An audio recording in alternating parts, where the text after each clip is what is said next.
The morning everything changed started like any other Tuesday since Robert died.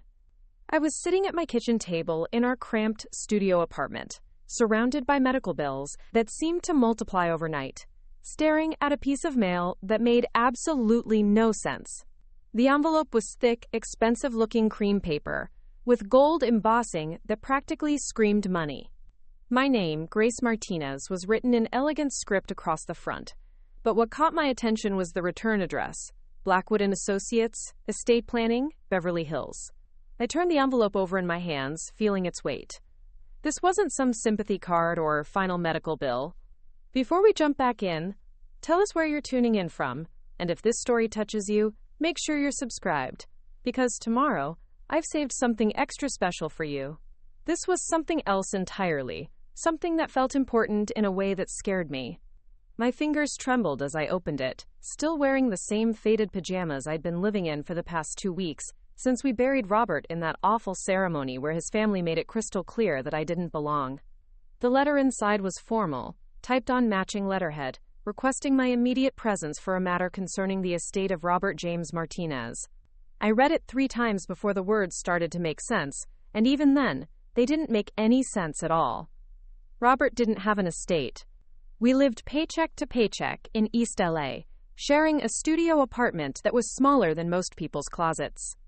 The most valuable thing Robert owned was his 2010 Honda Civic, with the dented bumper and the air conditioning that only worked when it felt like it. I'm Grace, and until 2 weeks ago I thought I knew exactly who I was and what my life looked like.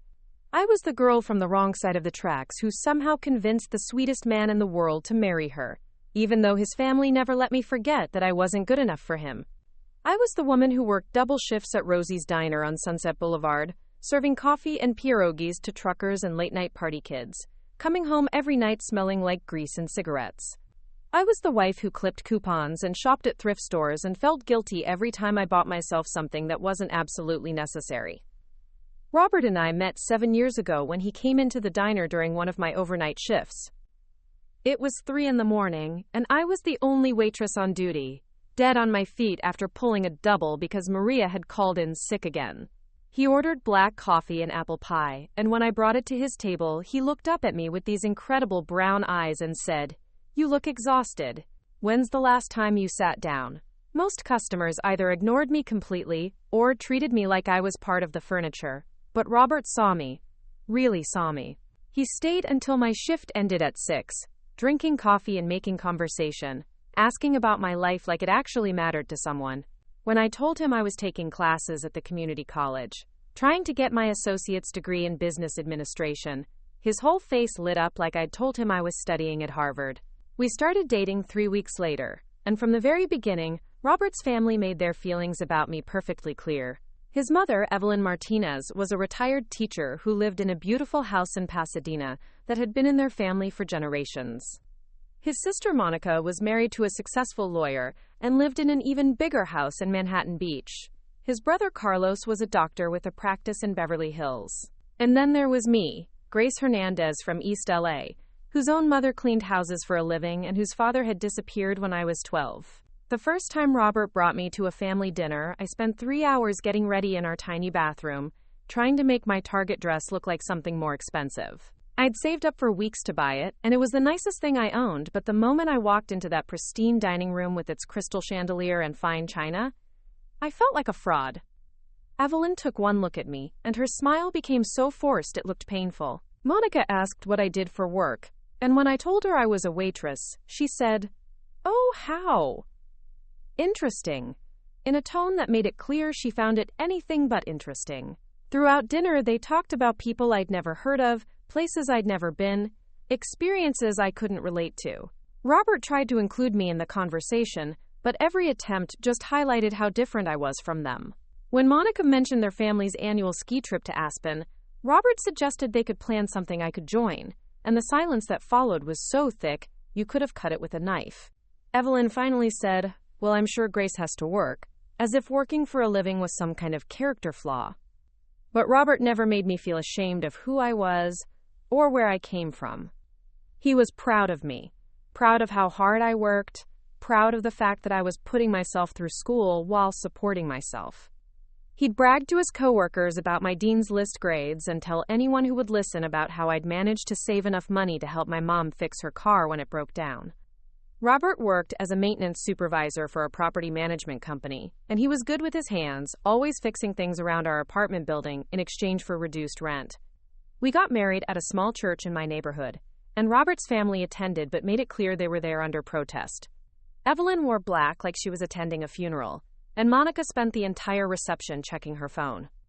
When we couldn't afford a real honeymoon, Robert surprised me with a weekend camping trip to the mountains, and it was honestly the most romantic 3 days of my life. We hiked and cooked over a camp stove and slept under the stars, and Robert told me that he'd rather spend one night in a tent with me than a week in the fanciest hotel with anyone else. For 7 years, we built a life together in that tiny studio apartment. It wasn't much to look at. The carpet was old and stained. Preparing and narrating this story took us a lot of time, so if you are enjoying it, subscribe to our channel. It means a lot to us. Now back to the story. The kitchen consisted of a hot plate and a mini fridge, and the bathroom was so small you had to close the door to use the sink. But it was ours. Robert would come home from work covered in paint or grease, and I'd come home smelling like bacon and coffee, and we'd sit on our secondhand couch eating takeout and watching old movies on Robert's laptop because we couldn't afford cable. Robert never complained about our financial situation, never made me feel bad about not being able to contribute more. When I finally graduated with my associate's degree, he was more excited than I was, taking pictures of me in my cap and gown like I'd just received a PhD from Stanford. He framed my diploma and hung it on the wall next to our bed, and every morning he'd look at it and tell me how proud he was to be married to such a smart, accomplished woman. Money was always tight, but we managed. Robert was incredibly frugal, always looking for ways to save a few dollars here and there. He'd buy generic groceries and clip coupons and hunt for sales like it was his full-time job. When the transmission went out on my car, Robert spent 3 weekends in the apartment complex's parking lot rebuilding it himself, rather than paying for repairs we couldn't afford. When I needed new work shoes, he searched online for hours to find the best deal, then walked to 3 different stores to compare prices before making a purchase. Sometimes I wondered if Robert was embarrassed by our lifestyle, especially when his family would make comments about how struggling we were, but he never seemed bothered by it.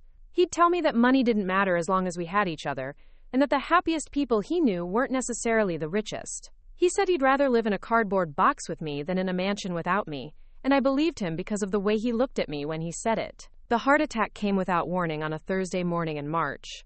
Robert was getting ready for work, humming in the shower like he always did, when I heard him collapse. By the time the paramedics arrived, he was unconscious, and he never woke up. 3 days in the ICU, machines keeping him alive while doctors used words like massive cardiac event and minimal brain activity, and then he was gone. Just like that. The man who had been my entire world for 7 years was reduced to a death certificate and a pile of medical bills that I had no idea how I was going to pay. The funeral was a nightmare from start to finish. Robert's family took over all the arrangements without consulting me, choosing an expensive funeral home in Pasadena that cost more than I made in 3 months. When I quietly mentioned that I couldn't afford such an elaborate service, Evelyn said, "Well, if you can't give my son the funeral he deserves, then we'll pay for it ourselves." She made it sound like a generous offer, but her tone suggested that my financial limitations were just further proof of my inadequacy as a wife. I wore the only black dress I owned, the same one I'd worn to my grandmother's funeral 2 years earlier. It was a simple sheath dress from JCPenney that I'd bought on clearance, and while it was clean and appropriate, it was obviously inexpensive. I did my best to dress it up with the pearl earrings Robert had given me for our first anniversary, probably the most expensive gift he'd ever bought me, but I still felt underdressed compared to the rest of the family. Monica arrived in a designer black suit that probably cost more than I made in a month, and her husband wore a custom-tailored suit that looked like it came from Rodeo Drive. Even Carlos, who was usually pretty down-to-earth, was dressed in an expensive-looking black shirt and slacks that screamed money. I felt like I was attending my own husband's funeral as an outsider looking in, surrounded by people who belonged to a world I'd never be part of. The comments started during the viewing. I was standing next to Robert's casket, trying to process the surreal reality that my husband was really gone. when I heard Monica talking to one of her friends behind me. "I just don't understand what Robert saw in her," she was saying, her voice just loud enough for me to hear. "Look at that dress. Did she get it from Walmart? You'd think she could have made an effort for her own husband's funeral." Her friend, a woman I'd never met before, responded, "Maybe that's the best she can do. I heard they were really struggling financially." "Struggling is one thing," Monica replied, "but this is just embarrassing. Robert deserved better than this." I felt my face burn with shame and anger, but I didn't say anything. What could I say? That the dress had cost me 2 days' worth of tips? That I'd spent my last $50 on flowers for Robert's casket, while his family spent thousands on arrangements that spelled out his name in white roses? That I was already drowning in medical bills and funeral expenses that would take me years to pay off? The worst part came during the service itself. The pastor, someone the family had chosen without asking me, spoke about Robert like he barely knew him. He talked about Robert's successful family and his bright future that had been cut short, but he never mentioned the man I'd lived with for 7 years. He didn't talk about how Robert would spend his Saturday mornings teaching neighborhood kids how to fix their bikes, or how he'd slip $20 bills into my mom's purse when he thought no one was looking, or how he'd wake up early every Sunday to drive elderly Mrs. Chen from our building to church because she didn't have family to help her. After the service, as people were filing out to go to the cemetery, I overheard more comments from Robert's family and their friends. "She looks completely out of place," someone said.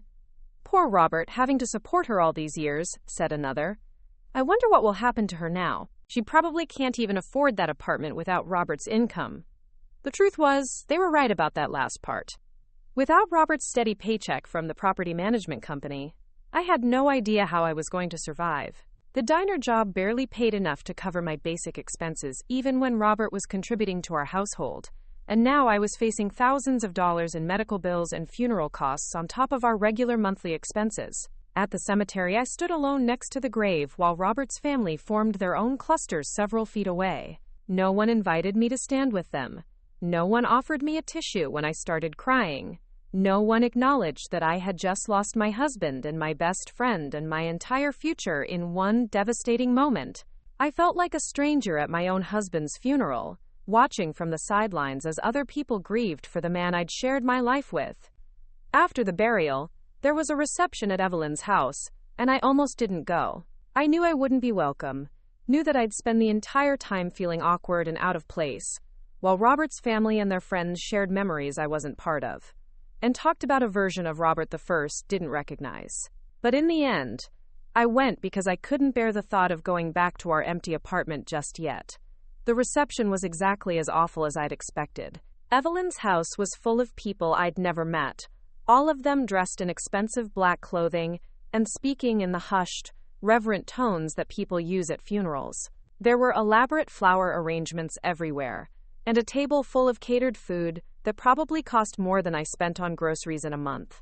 I stood in a corner nursing a glass of wine I didn't really want, listening to people tell stories about a Robert I barely recognized. They talked about family vacations I'd never been invited on, childhood memories from before I existed in Robert's life, and future plans that Robert had apparently never shared with me. Monica gave a speech about how Robert had always been the most generous member of their family, always willing to help others, even when it meant sacrificing his own comfort. The irony wasn't lost on me. They were praising Robert for his generosity while simultaneously treating his wife like an unwelcome intruder. The final insult came as I was getting ready to leave.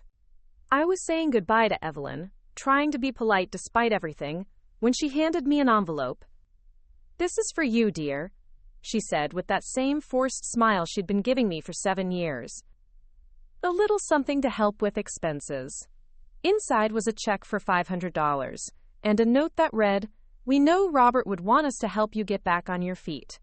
This should be enough to cover moving expenses and a deposit on a smaller place. We're sure you understand that Robert's passing is difficult for all of us, and we need time to grieve as a family." The message was clear. Take the money and disappear. They were buying me out of their lives for $500, assuming that a woman like me would be grateful for their charity and quietly fade away. They had no idea that $500 wouldn't even cover 1 month's rent on our studio apartment, let alone moving expenses and a deposit somewhere else. They had no idea that I was already working 60-hour weeks just to keep my head above water, or that I'd been putting off buying groceries because I needed every penny for Robert's medical bills. But I took the check anyway, because I needed the money, and because I was too emotionally exhausted to fight. I thanked Evelyn politely, hugged Robert's siblings goodbye like we were family instead of strangers who happened to love the same man, and drove back to East LA in my beat-up Honda with tears streaming down my face. That was 2 weeks ago, and since then I'd been living in a strange sort of limbo. I kept going to work at the diner because I needed the income, but everything felt surreal, like I was sleepwalking through my life. Customers would ask where I'd been, and I'd tell them about Robert's death, and they'd offer their condolences and move on with their orders. My coworkers were sympathetic, but practical. People die, life goes on, bills still need to be paid. I'd been avoiding dealing with Robert's personal belongings, partly because it was too painful, and partly because there wasn't much to deal with. We didn't own anything of significant value, and most of our possessions were things we'd bought together at thrift stores or garage sales. Robert's clothes still hung in our tiny shared closet, and his coffee mug still sat in the dish rack next to the sink. I couldn't bring myself to pack everything up, couldn't accept that this chapter of my life was really over, which brought me back to the letter from Blackwood Associates, sitting on my kitchen table like some kind of elaborate practical joke. I read it again, looking for clues about what this could possibly be about. The language was formal and vague, requesting my presence for a matter of significant importance regarding the estate of Robert James Martinez. There was a phone number and an address in Beverly Hills, along with a note indicating that time-sensitive matters require immediate attention. I'd never heard of Blackwood Associates, and I was pretty sure Robert hadn't either. He wasn't the type of person who dealt with estate planning lawyers in Beverly Hills. He was the type of person who did his taxes with a pencil and a calculator on our kitchen table, using forms he picked up at the library. The idea that he had some kind of estate that required legal attention was completely absurd. But the letter was real, printed on expensive paper with official-looking letterhead, and it was addressed specifically to me. Someone, somewhere, thought that Robert Martinez had left behind something significant enough to require the services of a Beverly Hills law firm. The rational part of my brain said it had to be a mistake, some kind of clerical error involving another Robert Martinez. But there was a tiny part of me that wondered if maybe, just maybe, there was something about my husband that I didn't know. I picked up my phone and dialed the number on the letterhead, my heart pounding as it rang. A professional-sounding receptionist answered on the second ring. Blackwood Associates, how may I help you? Hi, I said, my voice shaky. I received a letter asking me to come in for a meeting. My name is Grace Martinez. Oh yes, Mrs. Martinez, the receptionist said, her tone immediately becoming warmer. Mr. Blackwood has been expecting your call. Would you be available to come in this afternoon? This is a matter that requires urgent attention. I work this afternoon, I said, thinking about my shift at the diner that started at 3. I understand this is short notice, but Mr. Blackwood specifically requested that we prioritize this meeting. Would it be possible for you to arrange alternative coverage for your work obligations? The way she said it made it sound like this was something important, something that couldn't wait. I thought about calling Rosie and asking if someone could cover my shift, thought about the lost tips I couldn't really afford to give up, thought about how crazy this whole situation was. Yes, I heard myself saying, I can be there at 2 o'clock. As I hung up the phone, I realized that my hands were shaking. Whatever this was about, it was real. Someone thought Robert had left behind an estate, and they needed to discuss it with me urgently. I looked around our tiny studio apartment, at the second-hand furniture and the stack of unpaid bills on the counter, and tried to imagine what Robert could possibly have owned that would require the attention of a Beverly Hills law firm. In a few hours, I would have my answer. The Blackwood Associates building rose from the heart of Beverly Hills like a monument to money itself. Glass and steel stretched toward a cloudless California sky, reflecting the midday sun in ways that made me squint even through my sunglasses. I sat in my Honda in the underground parking garage for 10 minutes, staring at the elevator banks and wondering what the hell I was doing there. The parking garage alone was nicer than most places I'd lived. Polished concrete floors, pristine white walls, luxury cars arranged in perfect rows like some kind of automotive museum. My dented Honda looked like a rust bucket among the Porsches and Mercedes, and I felt that familiar wave of inadequacy wash over me. This was exactly the kind of place that Robert's family belonged, the kind of place where people like me only came to clean the offices after hours. I checked my reflection in the rearview mirror one more time, smoothing down my hair and adjusting the collar of my only nice blouse. It was the same navy blue shirt I'd worn to job interviews and parent-teacher conferences back when I was still taking classes. Paired with my black slacks and the scuffed flats that had seen better days, it was the most professional outfit I owned. Still, walking through that gleaming lobby, I felt like I was wearing a costume that fooled no one. The receptionist was a woman in her 30s with perfect blonde hair and a smile that looked like it had been practiced in front of a mirror. Her desk was a massive slab of dark wood that probably cost more than my annual rent, positioned in front of floor-to-ceiling windows that offered a panoramic view of the city. She looked up as I approached, and I watched her take in my appearance with the kind of subtle assessment that wealthy people had perfected. "You must be Mrs. Martinez," she said, standing and extending a manicured hand. "I'm Jessica, Mr. Blackwood's assistant. Thank you so much for coming in on such short notice." Her handshake was firm but brief, and she gestured toward a seating area that looked like something out of an interior design magazine. Leather chairs the color of cognac surrounded a glass coffee table that held an artful arrangement of legal journals and business magazines. Everything in the room whispered money in ways that made my stomach clench with anxiety. "Can I offer you anything to drink? Water, coffee, tea?" "Water would be great," I said, settling into one of the leather chairs and trying not to think about how much it probably cost. Jessica returned with a crystal glass filled with ice water and a slice of lemon, served on a small silver tray that caught the light streaming through the windows. Even the water service was elegant in ways that reminded me how out of place I was. I sipped the water and stared out at the city below, watching cars navigate the traffic on Rodeo Drive like ants following invisible trails. "Mr. Blackwood will be with you shortly," Jessica said, returning to her desk. "He's just finishing up a conference call." I nodded and tried to calm my nerves by focusing on my breathing. In through the nose, out through the mouth, the way I'd learned in that stress management class I'd taken at community college. Whatever this was about, it would be over soon, and I could go back to my normal life of grieving and bill paying and trying to figure out how to survive without Robert. The minutes stretched by with agonizing slowness. I watched Jessica type on her computer with the kind of efficiency that came from years of practice, fielding phone calls with professional warmth, and organizing documents with military precision. She belonged in this world of luxury and power in ways that I never could, moving through it with the confidence of someone who had never doubted her place in it. At exactly 2 o'clock, a door opened, and a man in his 50s emerged, extending his hand with the kind of commanding presence that suggested he was used to being the most important person in any room. Richard Blackwood was tall and distinguished, with silver hair and a navy suit that probably cost more than I made in 6 months.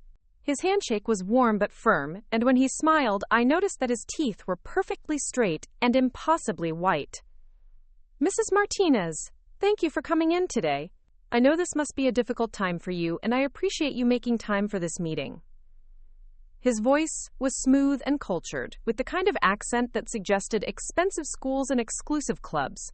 He gestured for me to follow him into his office, and I found myself walking into a room that took my breath away. The space was enormous, with windows that offered a view of the Hollywood Hills and furniture that looked like it belonged in a museum. Legal books lined the walls from floor to ceiling, and original artwork hung in frames that probably cost more than my car.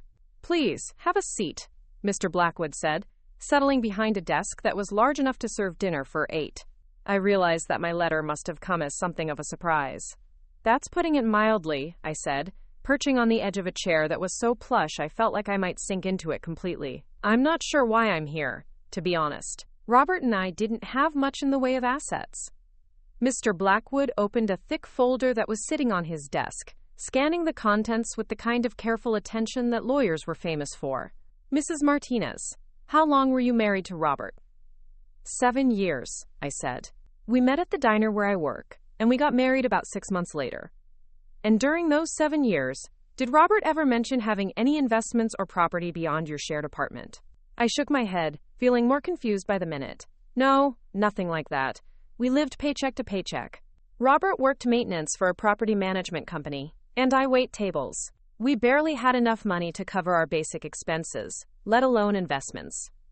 Mr. Blackwood nodded thoughtfully, making notes on a legal pad with a gold pen that caught the afternoon light. Did Robert ever discuss his family's financial situation with you? Not really, I said, thinking about all the times Robert had deflected questions about his family's obvious wealth. I knew they had money, more than we did anyway, but Robert never talked about it. He said he preferred to make his own way in the world. I see. And did you know that Robert had a trust fund that was established when he turned 18? The words hit me like a physical blow. Trust fund. The phrase conjured up images of privileged college kids and family fortunes, the kind of wealth that was passed down through generations like DNA. Robert had a trust fund, and he'd never mentioned it once in 7 years of marriage. That's impossible, I said, my voice barely above a whisper. Robert didn't have that kind of money. We struggled to pay rent every month. Mr. Blackwood pulled a document from the folder and turned it so I could see it. The letterhead read, Martinez Family Trust, and Robert's name was listed as a beneficiary, along with his siblings Monica and Carlos. The numbers on the page didn't make sense at first. Too many zeros for my brain to process properly. According to the trust documents, Robert was entitled to receive monthly distributions starting on his 21st birthday. The amount was significant enough to provide a comfortable lifestyle without requiring traditional employment. I stared at the numbers until they started to blur together. Monthly distributions.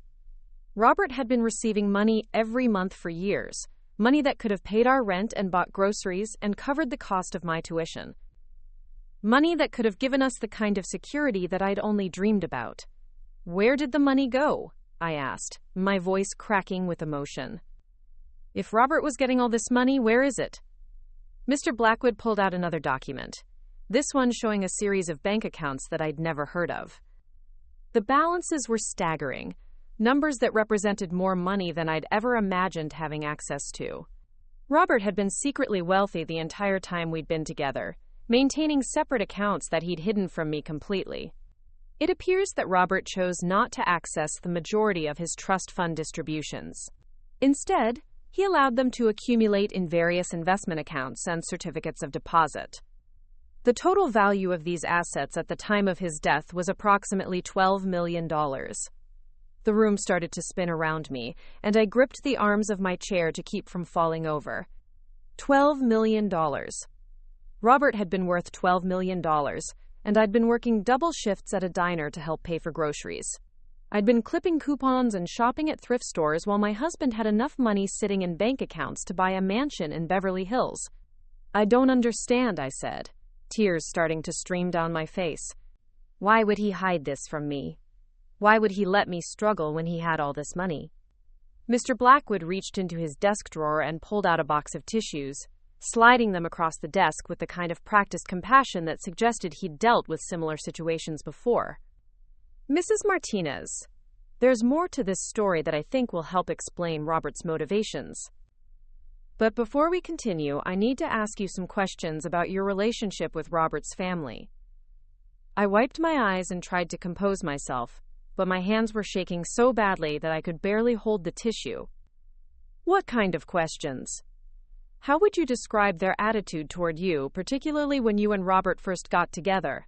The question brought back a flood of painful memories.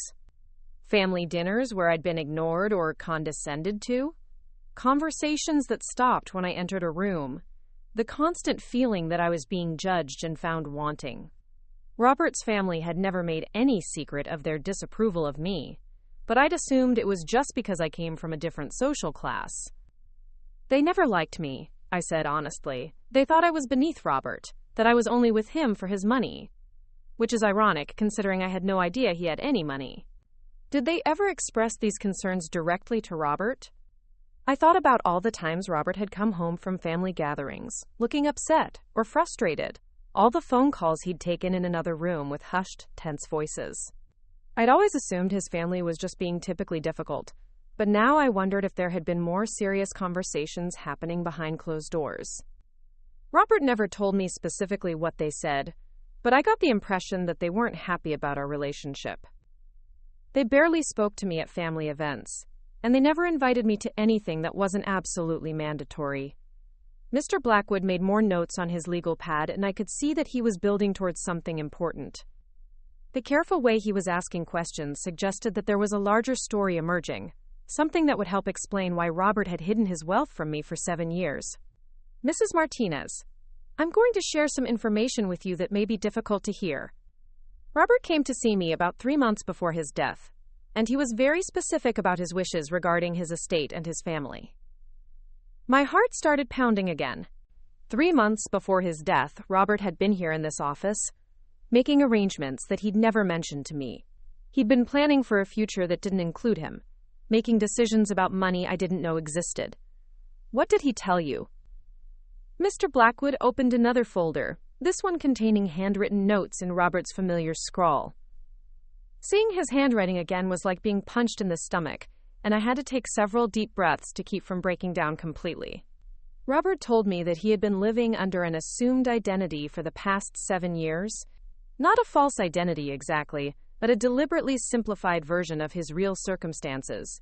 He said that he had taken a job and lifestyle that were far below his actual financial status in order to test something. Test what? Whether you loved him for who he was rather than what he could provide for you financially. The words hung in the air between us like an accusation. Robert had been testing me. For 7 years, he'd been watching me struggle and sacrifice and work myself to exhaustion, all while secretly evaluating whether my love was genuine. The man I'd thought I knew completely had been conducting some kind of elaborate social experiment with our marriage as the laboratory. He was testing me, I repeated, trying to make sense of what I was hearing. Our entire marriage was a test. Not the marriage itself, Mr. Blackwood said gently, but the circumstances surrounding it. Robert was deeply affected by his family's reaction to your relationship. They had convinced him that you were only interested in him for financial security, and he wanted to prove them wrong. I thought about all the times I'd worked extra shifts to help with expenses, all the times I'd put my own needs aside to make sure we could pay bills, all the small sacrifices I'd made because I thought we were building a life together on a limited budget. Every act of love and partnership had been scrutinized through the lens of Robert's hidden wealth. So when I worked double shifts to help pay for groceries, he was watching to see if I was really committed to our relationship? Yes, I believe so. And when you chose to live in a studio apartment, rather than asking him to find something more expensive, that was part of the test as well. The anger started building slowly, a hot coal in my chest that spread outward until my entire body felt like it was burning. Robert had watched me struggle, had allowed me to believe that we were barely surviving financially, all so he could prove a point to his disapproving family. He turned our love into a performance, our marriage into a thesis project. Did it ever occur to him that maybe I deserved to know the truth? I asked, my voice getting louder despite my efforts to stay calm. That maybe I had a right to make informed decisions about my own life? Robert was very conflicted about the deception, Mr. Blackwood said carefully. His notes indicate that he struggled with the ethical implications of what he was doing. But he was also deeply hurt by his family's accusations and desperate to prove that your love was genuine. My love was genuine, I said, standing up abruptly and starting to pace around the office. I loved him when I thought he was a maintenance worker who could barely afford rent. I loved him enough to work 2 jobs to help support us. I loved him enough to put my own dreams on hold so we could build a life together. How much more proof did he need? Mr. Blackwood watched me pace for a moment before responding. I think Robert realized that he had enough proof years ago. But by then, the deception had taken on a life of its own. He was afraid that revealing the truth would fundamentally change your relationship. So instead, he just kept lying to me for 7 years. Yes, and he deeply regretted that choice. His notes from our meetings show that he was planning to tell you everything on your upcoming anniversary. He had prepared a full disclosure of his financial situation and was ready to begin living openly as the wealthy man he actually was. I stopped pacing and turned to face Mr. Blackwood directly. But he died before he could tell me. Yes, and that brings us to why you're here today. Part 3. The foundation shakes. Mr. Blackwood pulled out a sealed envelope with my name written across the front, in Robert's careful handwriting. The sight of it made my knees weak, and I sank back into the leather chair with my heart hammering against my ribs. Another message from beyond the grave. Another piece of the puzzle that was my husband's secret life. Robert left specific instructions that this letter was to be given to you only after I had explained the basic facts about his financial situation. He wanted you to understand the context before you heard his explanation in his own words. My hands were shaking as I took the envelope, feeling the weight of the paper and wondering what other revelations were waiting for me. The past hour had already turned my understanding of my marriage upside down, and I wasn't sure I could handle much more shock. Would you like some privacy to read this? Or would you prefer that I stay in case you have questions? Stay, please, I said, my voice barely above a whisper. I don't think I can process this alone. I opened the envelope carefully, as if it might explode in my hands. Inside were several pages of Robert's handwriting, the same neat script that had left me love notes on the bathroom mirror and grocery lists on the refrigerator. But these words carried the weight of years of deception and the pain of knowing they were the last communication I would ever receive from my husband. My dearest Grace, the letter began. If you're reading this, it means I'm gone, and you're learning the truth about my financial situation for the first time. I know this must be incredibly confusing and hurtful, and I need you to understand that every day I kept this secret from you was a day I regretted my choices. I had to stop reading for a moment to wipe away the tears that were making the ink blur. Even in death, Robert's voice was gentle and apologetic, full of the tenderness that had made me fall in love with him in the first place. But underneath the familiar warmth, I could hear the guilt and anguish of a man who knew he had betrayed the person he loved most. When I met you that night at the diner, I had just come from the worst family dinner of my life. My mother and siblings had spent 3 hours telling me that I needed to find a wife who came from, quote, our kind of people. Someone who would understand the responsibilities that came with the Martinez family name and fortune. They had actually arranged for me to meet the daughter of one of their country club friends, a woman they thought would be, quote, appropriate for someone in my position.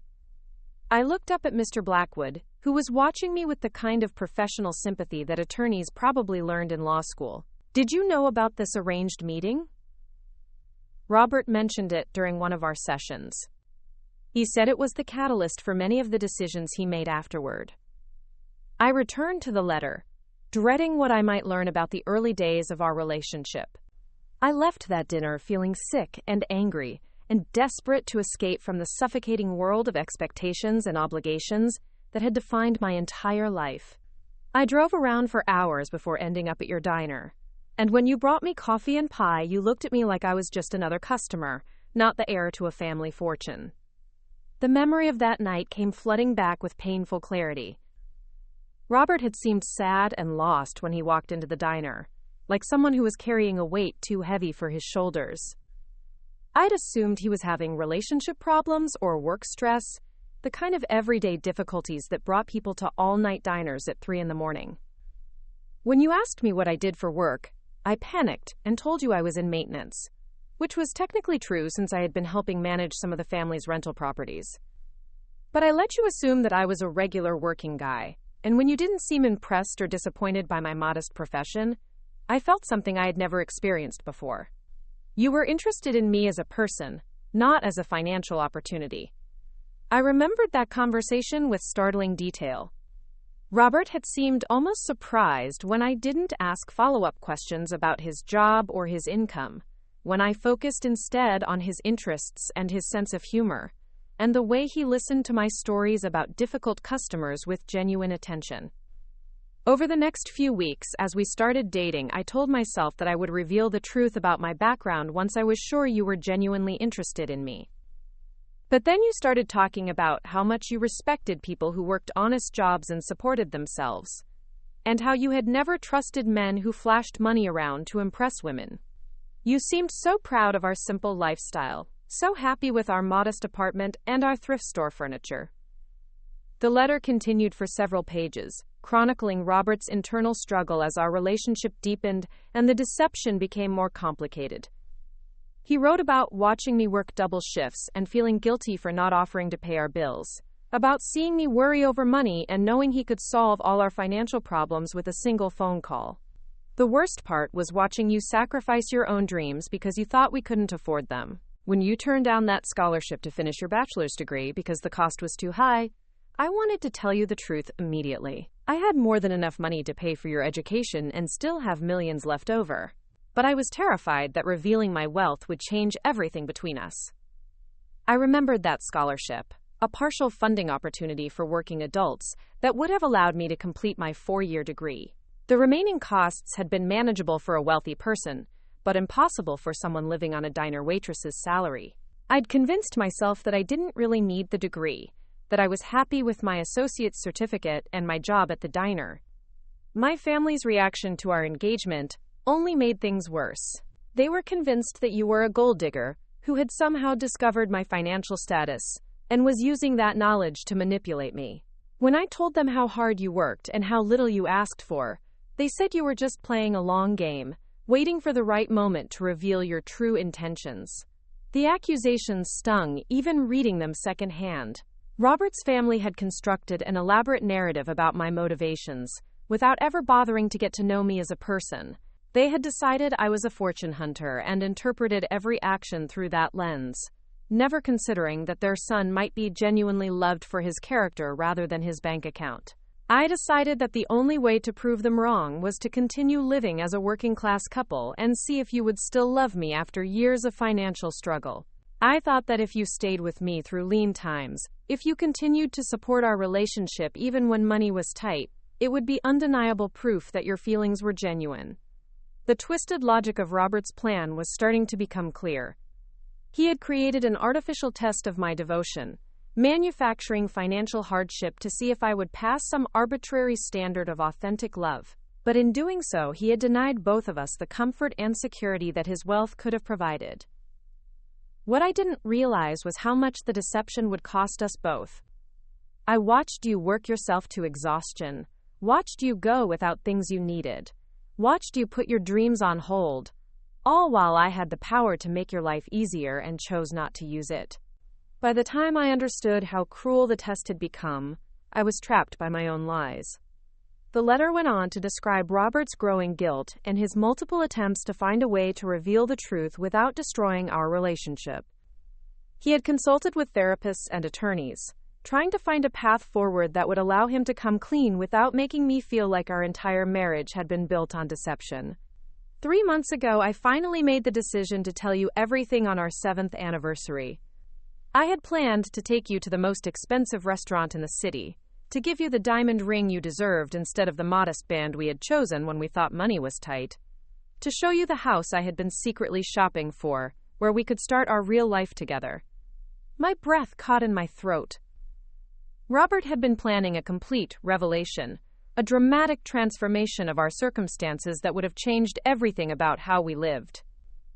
He had been preparing to step out of his maintenance worker disguise and become the wealthy man he had always been.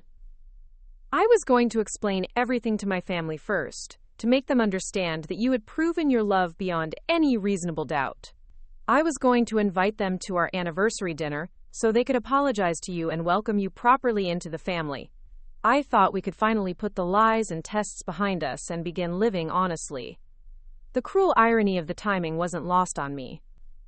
Robert had finally decided to end his charade just weeks before his sudden death, planning a revelation that would never come and a future that would never exist. He had died carrying the weight of 7 years of deception, never getting the chance to make things right. Grace, I need you to know that despite the lies about money, everything else about our relationship was completely real. My love for you, my respect for your strength and kindness, my gratitude for the way you made our small apartment feel like a palace, all of that was genuine.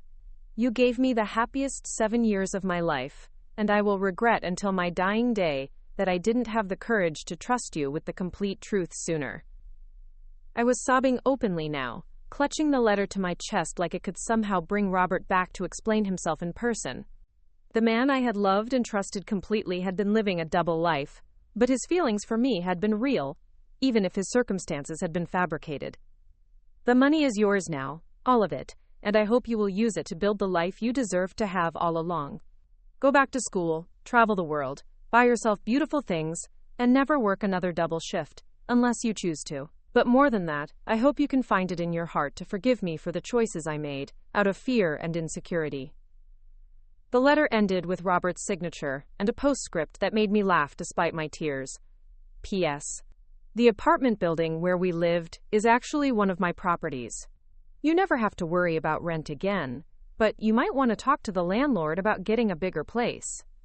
I looked up at Mr. Blackwood through my tears, trying to process the full scope of what I had just learned. He owned our building, among others. Robert's real estate portfolio includes residential and commercial properties throughout Los Angeles County.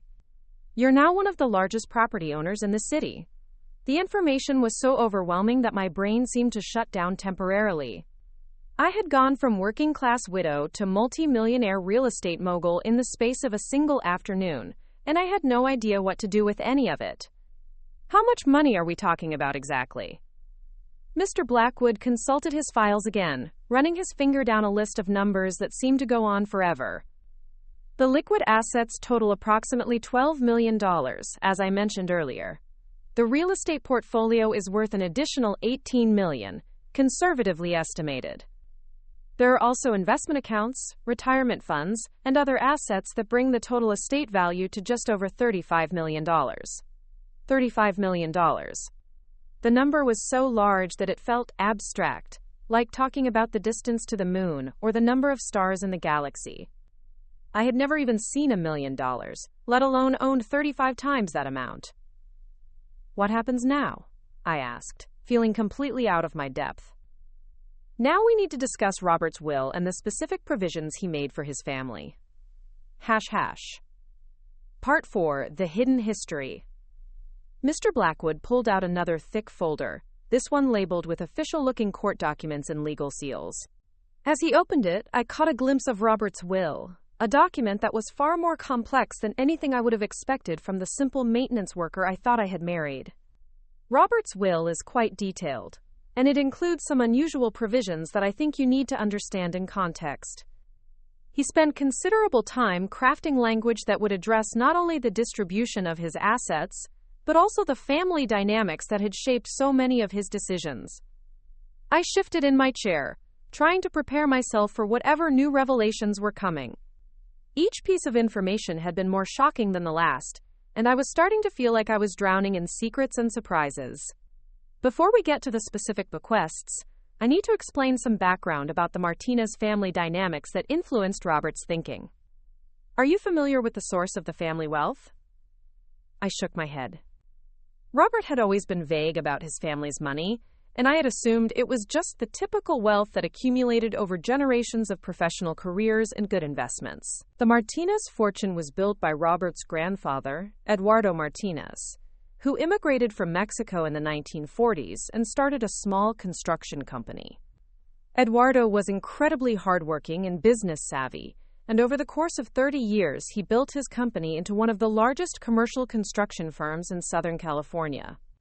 Mr. Blackwood pulled out a black and white photograph of a man in work clothes standing in front of a construction site. Eduardo Martinez looked like a younger version of Robert, with the same determined jawline and intelligent eyes. Eduardo believed strongly in the value of hard work and the importance of earning one's success rather than inheriting it. When his son, Robert's father, joined the business, Eduardo made him start at the bottom, working construction crews and learning every aspect of the company before moving into management. I studied the photograph, trying to see traces of the family resemblance. Eduardo Martinez looked like someone who had never taken anything for granted, who understood the difference between earning money and simply having it handed to you.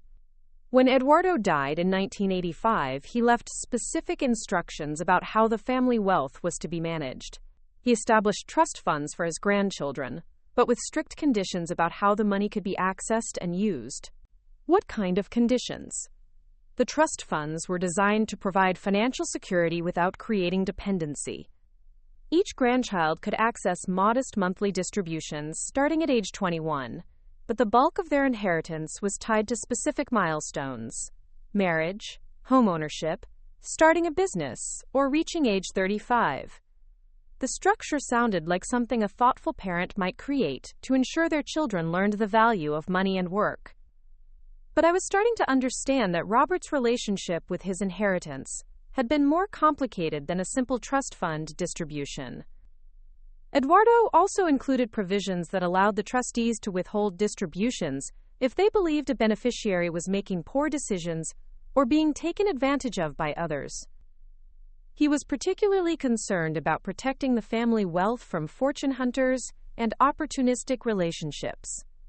The pieces were starting to fall into place. Robert's family hadn't just disapproved of me out of snobbery or class prejudice. They had been genuinely concerned about protecting the family legacy that Eduardo had worked so hard to build. Their suspicions about my motivations weren't random cruelty. They were rooted in a family history of protecting earned wealth from those who might exploit it. When Robert announced his engagement to you, his mother and siblings invoked the protection clauses in the trust. They argued that Robert was being manipulated by someone who had identified him as a wealthy target and was using their relationship to gain access to the family fortune. But Robert was working maintenance, I protested. How would I have known he had money? That's exactly what Robert argued during the family meetings that followed your engagement announcement. But his mother and siblings pointed out that your relationship had moved very quickly, that you had encouraged him to move in with you within weeks of meeting, and that you seemed unusually interested in his family background. I thought back to those early conversations with Robert, trying to remember if I had been particularly curious about his family or his financial situation. The truth was that I had been interested in everything about him because I was falling in love, but I could see how that natural curiosity might have been interpreted differently by a suspicious family. The family trustees voted to suspend Robert's access to his trust fund distributions pending a thorough investigation of your relationship and background. They investigated me? Mr. Blackwood nodded, pulling out another folder that was labeled with my name. A quite extensive investigation, actually. Private investigators looked into your employment history, your educational background, your financial situation, your family connections, and your previous relationships. The idea that strangers had been digging into my personal life without my knowledge was deeply unsettling. I thought about all the times I had felt like Robert's family was watching me carefully at gatherings, all the questions that had seemed oddly specific, all the conversations that had stopped when I entered a room. What did they find? Nothing suspicious whatsoever. In fact, the investigation report concluded that you appeared to be exactly what you claimed to be. A hardworking woman from a modest background who was genuinely in love with Robert and unaware of his family's wealth. So they reinstated his trust fund access? No, they did not. By that time, Robert had become so angry about the investigation and the family's treatment of you that he refused to accept any money from the trust. He told his mother and siblings that he would rather live as a working man than accept money that came with strings attached to his personal relationships. I was starting to understand the depth of Robert's rebellion against his family's expectations. He hadn't just hidden his wealth from me, he had rejected it entirely, choosing to live on his maintenance salary as a form of protest against their control over his personal life. Robert worked the maintenance job for real? For the first 2 years of your relationship, yes. He refused all contact with the family trustees and lived entirely on his modest salary from the property management company. But after you got married, he quietly began accepting his trust distributions again and depositing them into separate accounts that you weren't aware of. Why did he change his mind? Mr. Blackwood consulted his notes again, reading from what appeared to be a transcript of one of his meetings with Robert. He said, and I quote, "I realized that my pride was hurting Grace as much as my family's suspicions. She deserves security and comfort, even if she doesn't know about it. I can use the money to ensure that our future is protected without changing the dynamics of our current relationship." So Robert had been secretly wealthy for most of our marriage, using his trust fund money to build a financial safety net while maintaining the appearance of working-class struggle. He had been playing both sides, rejecting his family's control while still accepting their money. The investigation report also included recommendations about how the family might handle your relationship going forward. The investigator suggested that your motivations appeared genuine and that the family might benefit from getting to know you better before making final judgments. Did they follow that recommendation? Unfortunately, no. By that time, the conflict had become so entrenched that both sides had difficulty moving past their initial positions. Robert's mother and siblings felt that he had chosen you over them, and Robert felt that they had insulted both his judgment and your character beyond forgiveness. The family dynamics were starting to make more sense.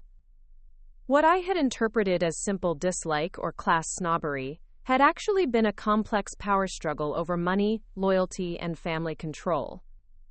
Robert's decision to hide his wealth from me had been motivated not just by a desire to test my love, but by a need to protect our relationship from his family's interference. Did Robert ever try to reconcile with his family during our marriage? Several times, according to his notes. He hoped that seeing your relationship succeed over time would convince them that their initial concerns had been unfounded. But each attempt at reconciliation seemed to end in conflict over the same fundamental issues. I thought about all the family gatherings where tensions had seemed to simmer just below the surface, all the times Robert had come home frustrated or upset after visiting his mother or siblings. I had assumed the family drama was just typical wealthy family dysfunction, but it had actually been a long-running battle over my place in their world. What Robert didn't realize was that his family's concerns had evolved over time. By your 5th anniversary, his mother and siblings had begun to see that your relationship was genuine and stable. But by then, they were hurt by Robert's continued distance and angry about being excluded from major decisions in his life. What kind of decisions? Property purchases, investment strategies, charitable giving. Robert had begun making significant financial decisions without consulting the family trustees, using his personal wealth to fund projects and causes that his family knew nothing about. Mr. Blackwood pulled out a comprehensive financial statement that showed a dizzying array of transactions spanning the past 5 years of my marriage. The document was organized by categories that made my head spin: real estate acquisitions, charitable donations, investment portfolios, and something labeled Project Grace that caught my attention immediately. "What's Project Grace?" I asked, pointing to the line item that showed substantial monthly expenditures over the past 3 years. "That was Robert's private initiative," Mr. Blackwood said, his tone becoming even more careful than before. "He was concerned about your mother's financial situation and had been secretly helping to support her without your knowledge." The words hit me like a slap. My mother, who cleaned houses for wealthy families in Beverly Hills and struggled to make ends meet on her modest income, had been receiving financial help from Robert without ever telling me. I thought about all the times she had seemed less stressed about money lately, all the small improvements to her apartment that she had attributed to good months at work. How much help? Robert had been covering her rent, her car payments, and her medical expenses. He also established a retirement account in her name that currently contains approximately $200,000.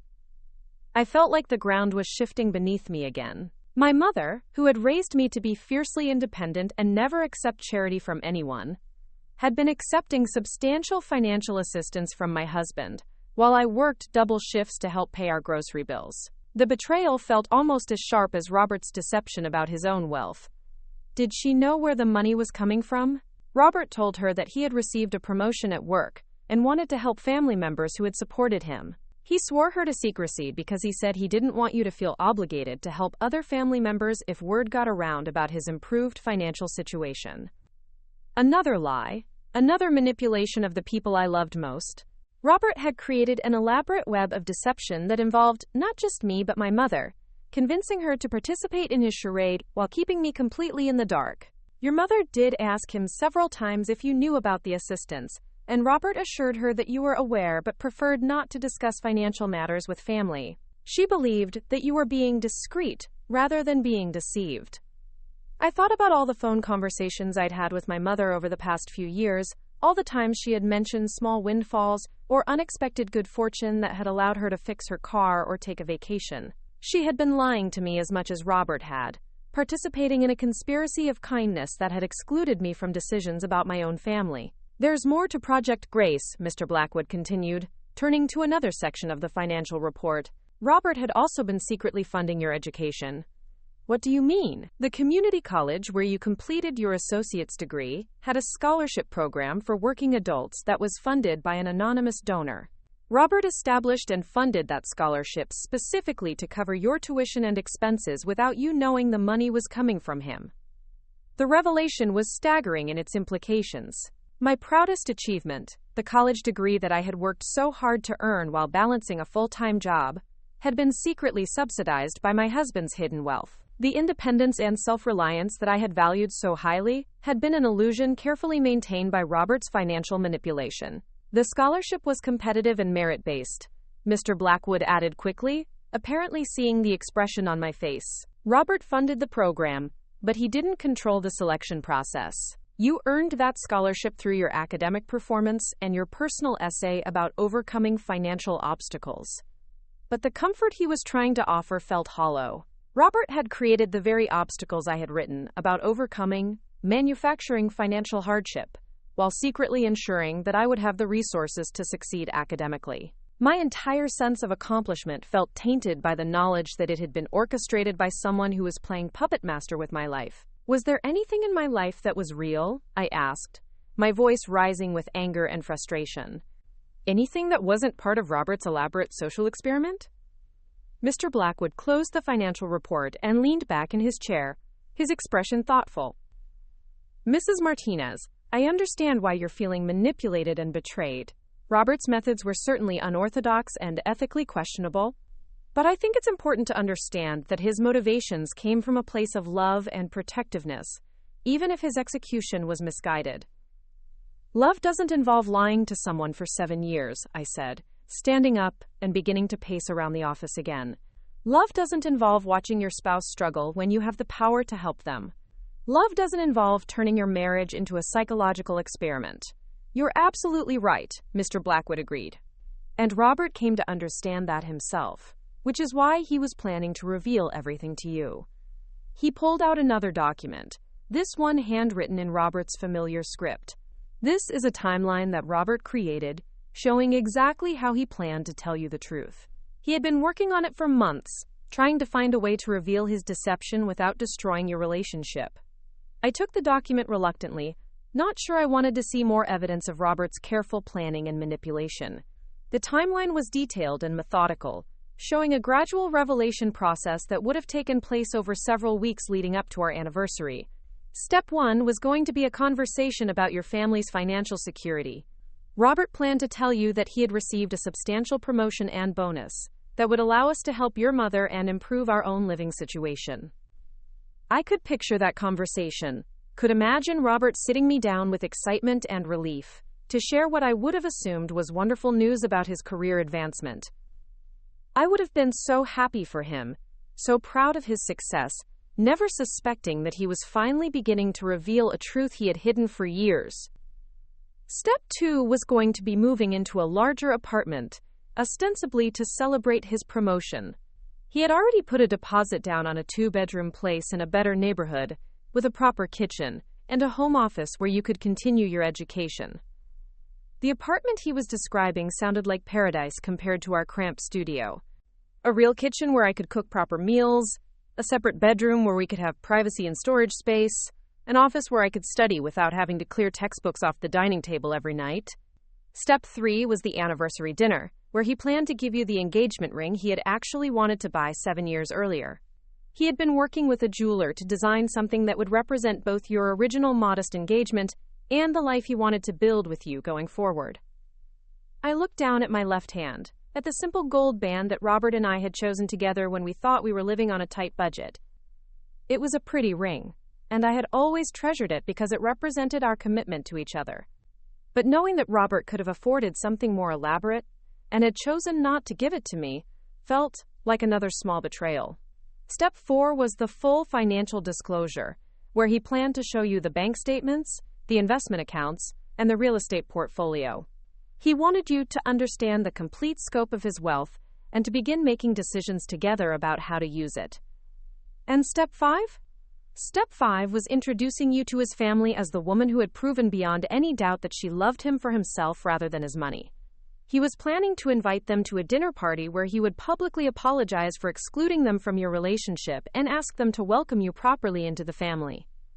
The timeline painted a picture of a man who had realized the harm his deception was causing and was desperately trying to find a way to make amends. But it also showed how deeply entrenched the lies had become, how much planning and careful orchestration it would have taken to unravel 7 years of deception. Did he really think it would be that simple? I asked, returning to my chair with the timeline still in my hands. That he could just reveal the truth, and everything would go back to normal? I think Robert was naive about the emotional impact his revelation would have, Mr. Blackwood admitted. He was so focused on proving that your love was genuine that he didn't fully consider how learning about his deception might affect your trust in him and your confidence in your own judgment. I thought about how I would have reacted if Robert had sat me down on our anniversary and told me he was actually a multimillionaire who had been testing my love for 7 years. The anger and hurt I was feeling now would have been just as intense, but it would have been complicated by the presence of the man I loved and my desire to preserve our relationship. Would you have forgiven him? Mr. Blackwood asked, apparently reading my thoughts. It was a question I couldn't answer honestly. Part of me wanted to believe that my love for Robert was strong enough to overcome any deception, that we could have worked through the betrayal and built a new relationship based on complete honesty. But another part of me wasn't sure I could ever trust someone who had lied to me so completely for so long.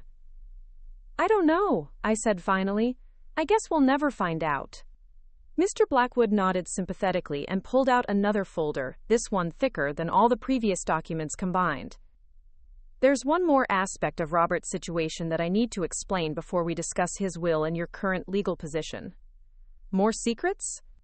Not secrets exactly, but context about how Robert's family situation had evolved during the final months of his life.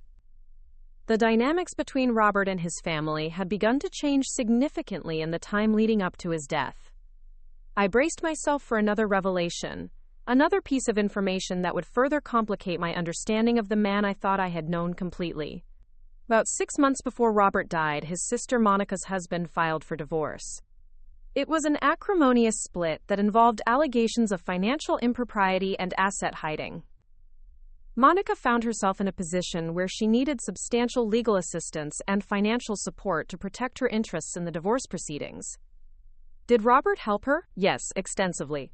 He paid for her legal fees, helped her secure appropriate housing for herself and her children, and provided emotional support during what was obviously a very difficult time. But more importantly, the experience gave Monica a new perspective on family loyalty and the importance of having people you can depend on during crisis situations. I remembered Monica from family gatherings, her perfectly styled appearance, and her condescending attitude toward my working-class background.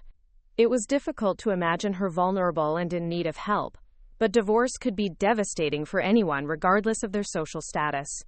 Monica told Robert that going through the divorce had made her realize how judgmental she had been about other people's relationships and financial situations. She said that watching her own marriage fall apart despite having all the external markers of success had made her understand that genuine love and loyalty were more important than social status or wealth. So she changed her opinion about me? She told Robert that she wanted to apologize to you for her past behavior and asked if he thought you would be willing to have a conversation with her. She specifically mentioned wanting to get to know you as a person rather than as someone she had prejudged based on superficial factors. The idea of Monica wanting to apologize to me was almost as shocking as learning about Robert's hidden wealth. I had resigned myself years ago to being the family outsider, the unwelcome addition who would never be fully accepted by Robert's sophisticated relatives. What did Robert tell her? He was cautiously optimistic about the possibility of reconciliation, but he told Monica that any relationship with you would have to be built on complete honesty about his financial situation. He said he couldn't ask you to form connections with his family while he was still lying to you about fundamental aspects of his life. So Robert's plan to reveal his wealth hadn't just been about our relationship. It had been part of a larger effort to rebuild connections with his family and create the kind of open, honest relationships that he had been preventing through his deception. Monica wasn't the only family member who had begun to reconsider their position. Robert's mother, Evelyn, had also been asking questions about you and expressing regret about the way she had handled the early years of your relationship. What kind of questions? Mr. Blackwood consulted his notes again, reading from what appeared to be a transcript of a conversation between Robert and his mother. She asked about your work schedule, your educational goals, your relationship with your own mother. She told Robert that she had been observing you at family gatherings and was impressed by your kindness and your obvious devotion to him. I thought about those awkward family dinners where I had felt so out of place and unwelcome. Apparently, Evelyn had been watching me more carefully than I had realized, forming opinions that were different from the dismissive attitude she had displayed publicly. Evelyn told Robert that she had begun to understand that her initial opposition to your relationship had been based more on fear than on any real concerns about your character. She was afraid of losing her son to someone she didn't understand, but she had come to realize that her resistance was actually driving Robert away from the family. Did she want to apologize too? She wanted to start over with you, to build a relationship that wasn't contaminated by the conflicts and misunderstandings of the past. But like Monica, she understood that any real reconciliation would require complete honesty about the family's financial situation and Robert's true circumstances. The irony was almost too much to bear. Just as Robert had finally decided to reveal his wealth and rebuild his family relationships, just as his mother and sister had begun to soften their attitudes toward me, he had died suddenly and left all of us to deal with the consequences of 7 years of deception and missed opportunities. Robert's brother Carlos had also been pushing for family reconciliation. He told Robert that watching Monica's divorce had made him realize how precious, stable, loving relationships were, and that the family's treatment of you had been unfair and short-sighted. 3 family members who had spent years viewing me with suspicion and disdain had all apparently reached the same conclusion independently. Their initial judgments had been wrong, and they wanted to make amends. But their change of heart had come too late to prevent the tragedy of Robert's sudden death and the chaos that would follow. In his final conversations with me, Robert was more optimistic about the future than he had been in years. He believed that revealing his wealth would not only strengthen your marriage, but also allow him to rebuild his relationships with his family and create the kind of open, supportive family dynamic that had been missing for so long. Instead, he died and left everyone to deal with the mess he had created. Yes, unfortunately, that's exactly what happened. But Robert did try to anticipate some of the complications that might arise after his death. His will includes very specific provisions designed to address the family dynamics and financial complexities that would emerge once his deception was revealed. Mr. Blackwood reached for the thick legal document that I had been dreading since the beginning of our meeting. Robert's will, the final expression of his wishes and the document that would determine how his enormous fortune would be distributed among the people he had left behind. Before we review the specific bequests, I want you to understand that Robert spent months crafting language that would address not only the financial aspects of his estate, but also the emotional and relational consequences of his deception. This is not a simple will that divides assets among beneficiaries. It's a complex document that attempts to heal family relationships while ensuring your financial security. I took a deep breath and prepared myself for whatever revelations were coming next. The past 2 hours had already transformed my understanding of my marriage, my family, and my own life story.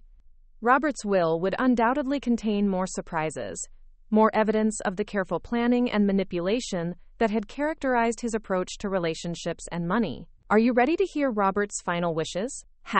Part 4. The hidden history deeper. The will begins with a personal statement that Robert wrote specifically for this moment, Mr. Blackwood said, opening the legal document to the first page. He wanted his motivations and regrets to be clearly understood by everyone who would be affected by his death. He began reading in Robert's voice, and once again I felt the strange combination of comfort and pain that came from hearing my husband's words from beyond the grave. To my beloved wife Grace, to my mother Evelyn, to my siblings Monica and Carlos, and to all the family members and friends who are learning the truth about my life for the first time, I write this statement in the hope that understanding my motivations will help heal the wounds that my deception has created. The formal language couldn't disguise the emotion behind the words. Even in legal documents, Robert's guilt and love came through clearly, painting a picture of a man who had realized too late the harm his choices had caused. I have lived the past 7 years as 2 different people, the working-class husband that Grace married, and the wealthy heir that my family expected me to be.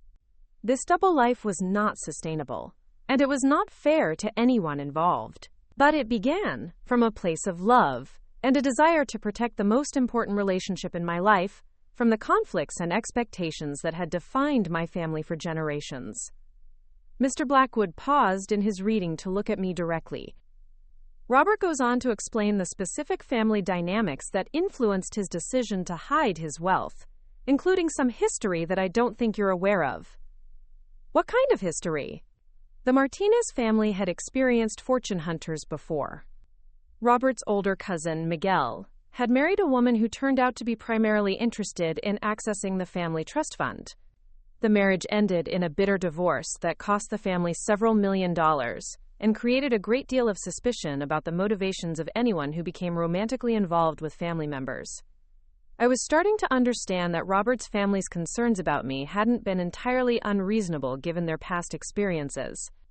They had learned to be protective of their wealth because they had been burned before by someone who had exploited their generosity and trust. Miguel's ex-wife had presented herself as a struggling artist who was passionate about social causes and uninterested in material wealth. She had lived modestly during their courtship, worked at nonprofit organizations, and seemed to share Miguel's values about using privilege to help others. But after the marriage, her behavior changed dramatically. How so? She began making expensive purchases without consulting Miguel, pressuring him to buy larger houses and luxury cars, and demanding access to family investment accounts. When Miguel tried to set boundaries around spending, she threatened divorce and demanded a substantial settlement that would have given her access to family assets that had been accumulated over generations. The story explained so much about the family's initial reaction to me. They had seen a working-class woman dating their wealthy son, and immediately assumed that history was repeating itself. My genuine lack of interest in material wealth and my commitment to working for my own income had actually been points in my favor, but they had been cautious about trusting those qualities because they had been deceived before. Robert was aware of this family history, and it influenced his decision to hide his wealth while testing the authenticity of your feelings. But he didn't anticipate how long the test would last or how difficult it would become to reveal the truth as time went on. Mr. Blackwood returned to reading from the will. What began as a temporary deception to protect my relationship with Grace became a trap that I couldn't escape without causing pain and confusion to everyone I loved. Each year that passed made the truth more difficult to reveal, and I found myself caught between my desire to be honest with my wife and my fear that honesty would destroy the simple, genuine life we had built together. The will continued with Robert's acknowledgement that his deception had harmed not only me but also his family members, who had been excluded from major milestones and decisions because of his determination to maintain his double life. I have missed opportunities to share my happiness with my mother and siblings, and I have deprived Grace of the family relationships she deserved to have. My pride and stubbornness have cost all of us years of connection and understanding that can never be recovered. Robert also addresses the specific ways his deception affected different family members. Mr. Blackwood continued. He acknowledges that his mother felt shut out of his life and confused by his rejection of family traditions and expectations. I thought about Evelyn at family gatherings, always seeming slightly bewildered by Robert's distance and formality. I had assumed she was simply disappointed by his choice to marry beneath his social class, but apparently she had been hurt by his broader rejection of family closeness. His sister Monica had interpreted Robert's secrecy as a sign that he was ashamed of his family's wealth and disapproved of their lifestyle. She felt judged and rejected, which contributed to her defensive attitude toward you. And Carlos, Robert's younger brother, had apparently spent years trying to understand why Robert had chosen to live so differently from the rest of the family, wondering if there was something wrong with their values or lifestyle that had driven him away. The family discord that I created was unnecessary and harmful, the will continued.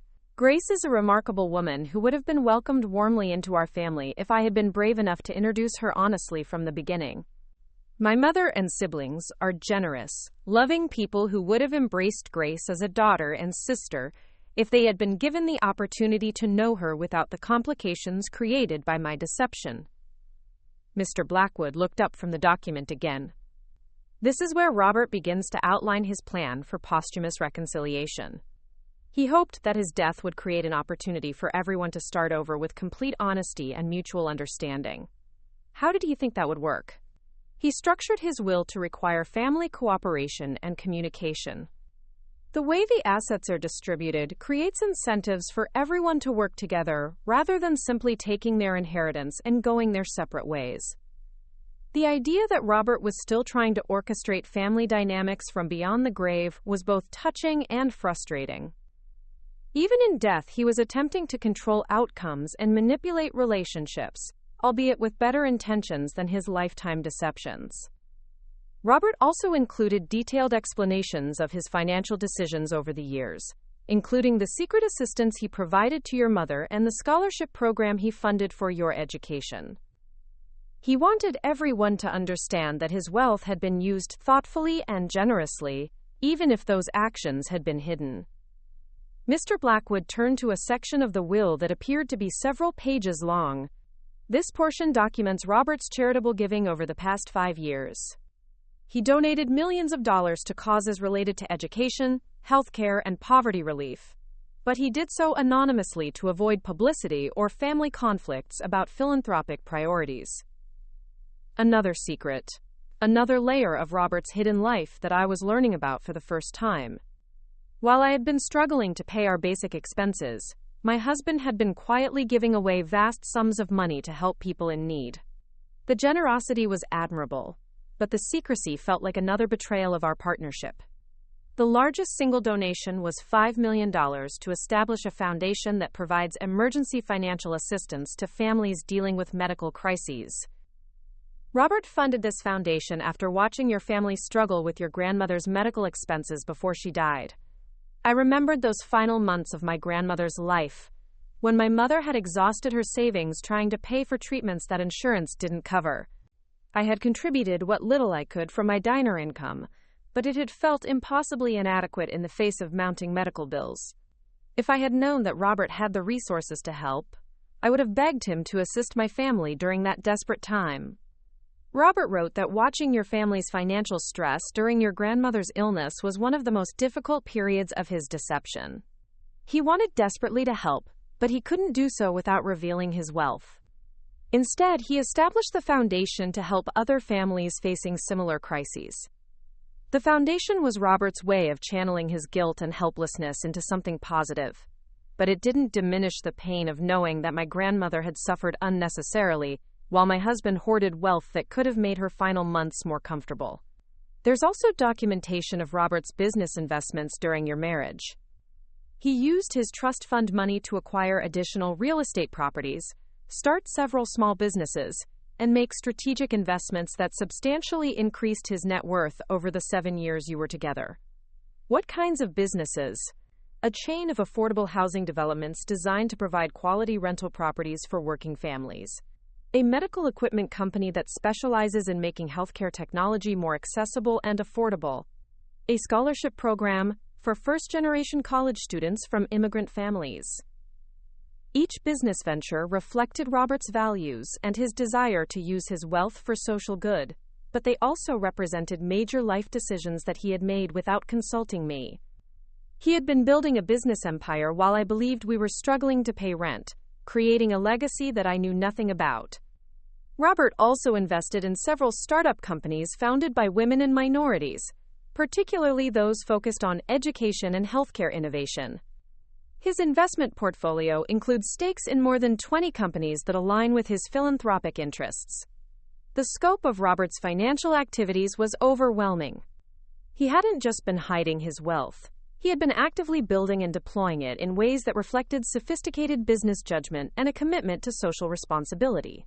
But all of this had happened in secret, without any input from the woman who was supposed to be his partner in life. The will includes provisions for you to take control of these business interests if you choose to do so, or to sell them and focus on other priorities. Robert wanted you to have complete freedom to decide how to handle the financial empire he built during your marriage.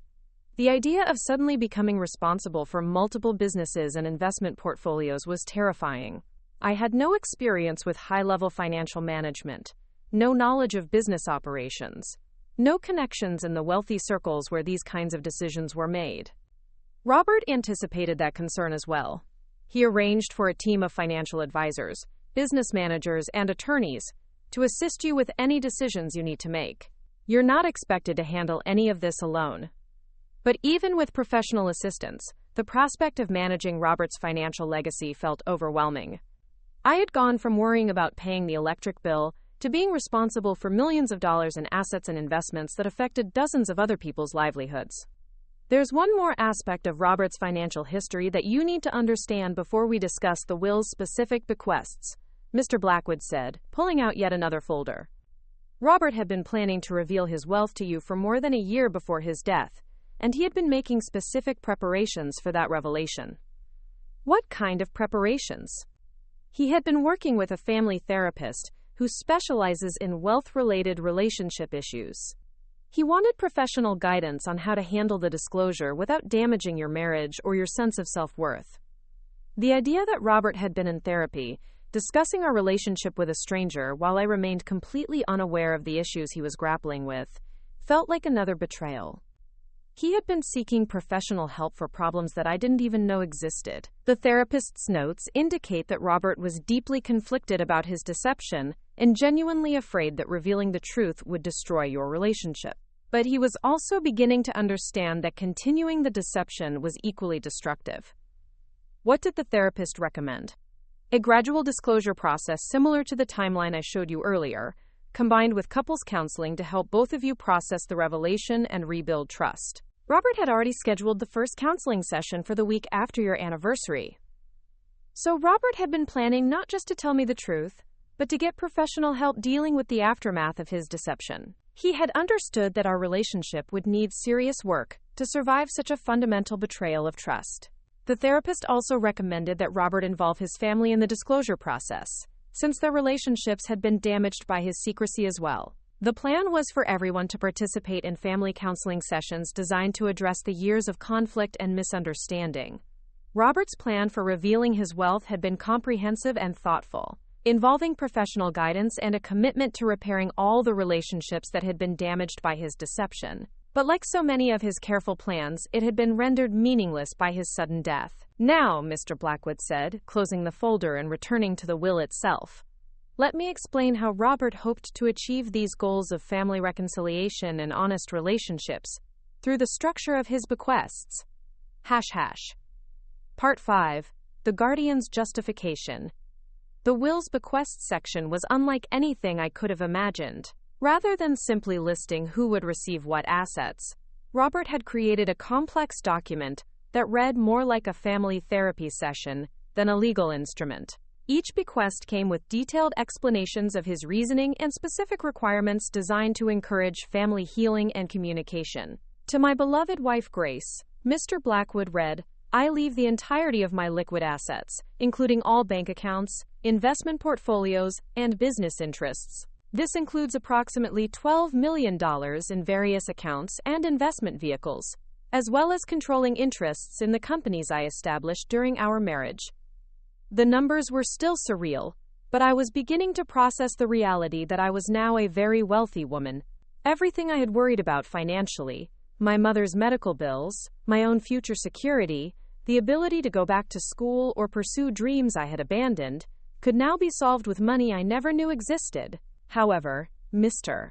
Blackwood continued, this bequest comes with specific conditions designed to honor the values that Grace and I shared during our marriage and to ensure that our love story has a positive impact on our family relationships going forward. I should have known that Robert couldn't make anything simple, even posthumously. His need to control and orchestrate outcomes extended beyond his death into the distribution of his wealth. The first condition is that Grace must agree to meet with my family members individually and as a group to discuss our relationship and the deceptions that kept us apart. These meetings should be facilitated by a family counselor and designed to promote understanding and healing rather than blame or conflict. The idea of sitting down with Evelyn, Monica, and Carlos to dissect my marriage and their son's elaborate lies was daunting. I had spent 7 years feeling judged and excluded by these people, and now Robert was requiring me to engage with them as a condition of receiving my inheritance. The second condition is that Grace must consider maintaining ownership of at least some of the family real estate properties, particularly the apartment building where we live together. Robert believed that these properties represented his commitment to providing affordable housing for working families, and he hoped that Grace would continue that mission. Robert was trying to ensure that his values and philanthropic goals would outlive him, but he was also binding me to responsibilities and commitments that I had never agreed to take on. The apartment building where we had lived our modest life was apparently just one of many properties that I would now be expected to manage. The third condition is that Grace must establish a charitable foundation in our joint names, using at least $1 million of the inheritance to fund causes related to education, healthcare, and family support services. The foundation should be managed collaboratively with my family members, creating opportunities for ongoing cooperation and shared purpose. Robert was attempting to create forced family bonding through joint philanthropic work.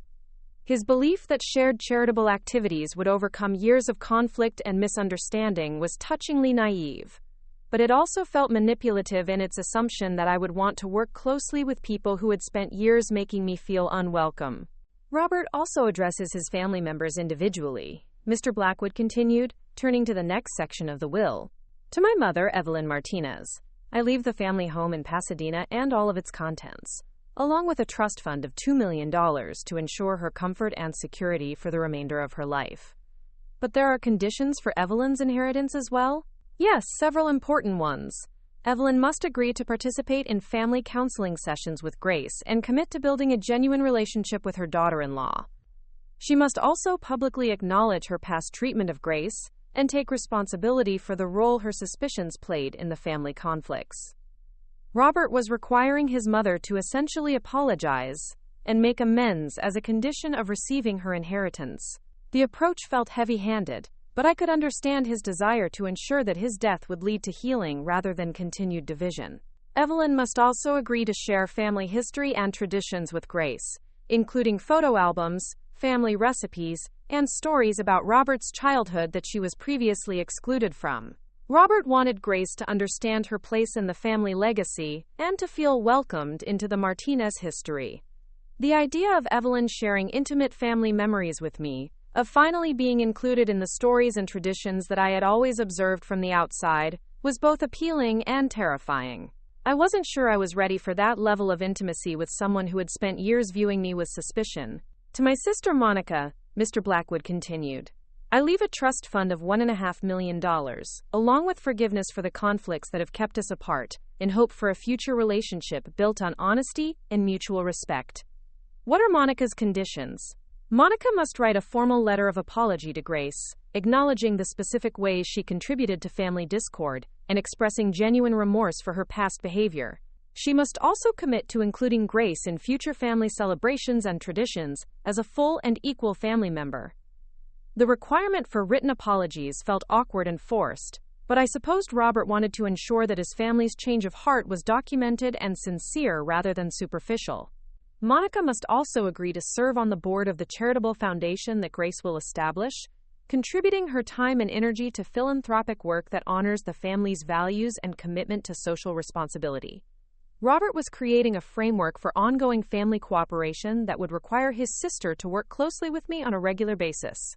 Whether that would lead to genuine friendship or continued tension remained to be seen. To my brother Carlos, I leave $1 million and the opportunity to manage the family's real estate portfolio alongside Grace, with the understanding that this partnership will require mutual respect, clear communication, and shared decision-making. Carlos was being offered a business partnership with me, which seemed like either a recipe for disaster or an opportunity for the kind of family cooperation that Robert had always hoped to achieve. Carlos must also agree to family counseling and commit to helping Grace understand the business aspects of the inheritance, including real estate management, investment strategies, and philanthropic planning. He will serve as her advisor and partner, rather than attempting to control or manipulate her decisions. Robert was trying to ensure that I would have family support in managing my inheritance, while also creating opportunities for Carlos and me to develop a genuine relationship based on mutual respect. But perhaps the most significant bequest, Mr. Blackwood said, turning to the final section of the will, is what Robert calls his accountability inheritance. What does that mean?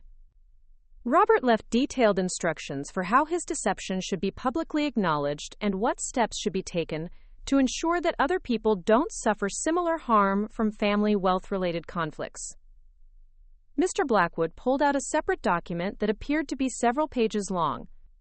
Robert wanted his story to be shared with other wealthy families as a cautionary tale about the importance of honesty in relationships and the dangers of using money as a tool for control or manipulation.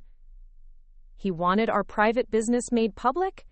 Not the intimate details, but the general outline of how family wealth and suspicion can damage relationships when they're not handled with transparency and trust. Robert hoped that other families might learn from his mistakes and avoid similar conflicts. The idea of our personal story becoming a case study for wealthy families felt invasive and embarrassing, but I could understand Robert's desire to prevent other people from experiencing the pain and confusion that his deception had caused. Robert also established a fund to provide counseling and mediation services for families dealing with wealth-related relationship conflicts.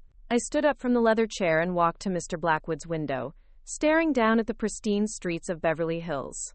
The weight of Robert's elaborate posthumous manipulations settled on my shoulders like a heavy coat I never asked to wear. $35 million came with strings attached to people who had mocked my dress at my husband's funeral, who had treated me like dirt for 7 years while he watched and said nothing. Mr. Blackwood, I said, turning back to face him. What happens if I refuse all the family conditions? What if I take my $12 million and walk away from this entire circus? He adjusted his glasses and consulted the will one more time. The liquid assets transfer to you immediately. No conditions attached. Robert was very clear that your basic financial security shouldn't depend on anyone else's approval or cooperation. And the rest?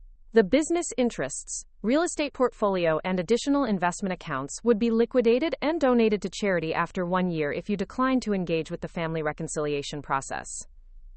I laughed, a sound that held no humor. Even in death, Robert was trying to control my choices, using guilt and the threat of charitable loss to push me toward his family.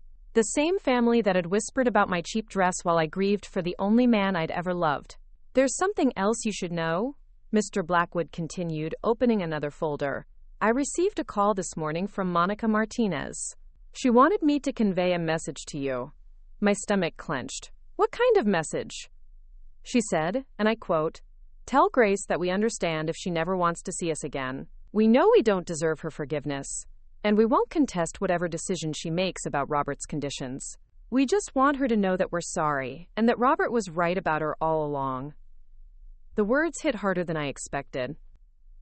For 7 years, I'd been waiting for some acknowledgement that I wasn't the gold-digging waitress they'd painted me as. Now it came too late, after Robert was gone and couldn't witness the vindication he'd died trying to orchestrate. Did she say anything else? She asked me to tell you that she's getting divorced. Her husband left her for his secretary last month, and she said going through that experience made her understand what it felt like to be judged and dismissed by people who were supposed to care about you. I closed my eyes, feeling a flicker of something that might have been sympathy. Monica's perfect marriage to her lawyer husband had apparently been as much of an illusion as my poverty-stricken life with Robert. We'd both been living lies, just different kinds.